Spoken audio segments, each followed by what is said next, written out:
नमस्कार, quick revision series में आपका स्वागत है। आज हम भारत के हृदय स्थल विशाल उत्तरी मैदानों यानी द ग्रेट नॉर्दर्न प्लेन्स का अध्ययन कर रहे हैं। यह विशाल समतल भूभाग न केवल भारत का अन्न भंडार है, बल्कि यह एक आकर्षक भू आकृतिक इकाई भी है, जिसके निर्माण की एक अनूठी कहानी और विशिष्ट भू आकृतियां हैं। यूपीएससी के लिए इन विशेषताओं, बाबर से लेकर खादर तक को समझना भूगोल, कृषि और यहाँ तक कि आपदा प्रबंधन के लिए भी आवश्यक है। इस सत्र में हम जानेंगे कि इन मैदानों का निर्माण कैसे हुआ, इनके प्रमुख विभाजन क्या हैं और वे कौन सी भू आकृतियां हैं जो इन्हें परिभाषित करती हैं, और अंत में हम अभ्यास प्रश्न भी देखेंगे। तो इस विशाल मैदान का निर्माण कैसे हुआ? यह अपेक्षाकृत एक नवीन भू आकृति है। इसका निर्माण सीधे तौर पर हिमालय के उत्थान से जुड़ा हुआ है। भारतीय और यूरेशियाई प्लेटों के टकराव ने न केवल हिमालय का निर्माण किया, बल्कि इसके दक्षिणी तलहटी में एक गहरी द्रोणी या अग्रगर्त का भी निर्माण किया। लाखों वर्षों में महान हिमालयी नदियों सिंधु, गंगा और ब्रह्मपुत्र ने पहाड़ों से भारी मात्रा में गाद और अवसाद लाकर इस द्रोणी में जमा किया। इस निरंतर अधिवृद्धि या निक्षेपण ने द्रोणी को भर दिया और उन समतल उपजाऊ मैदानों का निर्माण किया जिन्हें हम आज देखते हैं। आज हम उत्तर से दक्षिण की ओर बढ़ते हुए प्रमुख भू आकृतिक विभाजनों को देखते हैं, जिसकी शुरुआत ठीक तलहटी से होती है। शिवालिक के ठीक दक्षिण में हमें 8 से 16 किलोमीटर चौड़ी एक संकीर्ण पट्टी यानी नैरो बेल्ट मिलती है, जिसे भाबर कहते हैं।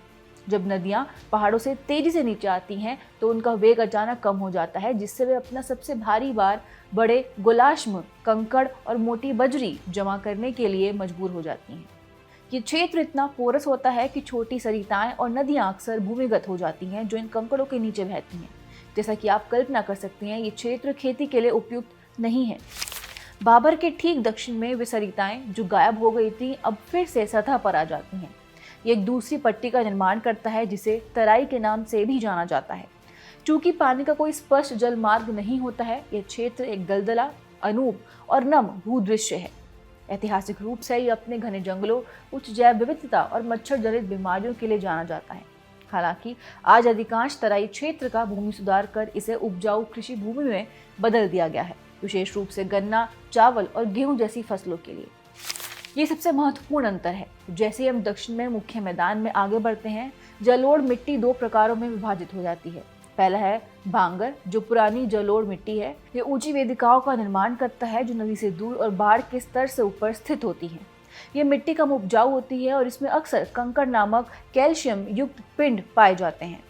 इसके विपरीत खादर नवीन जलोढ़ मिट्टी है। ये नदी के ठीक बगल में सक्रिय बाढ़ का मैदान बनाती है। ये मिट्टी हर साल ताजी गाद के जमाव से नवीनीकृत होती रहती है, जो इसे मैदानों की सबसे उपजाऊ भूमि बनाती है।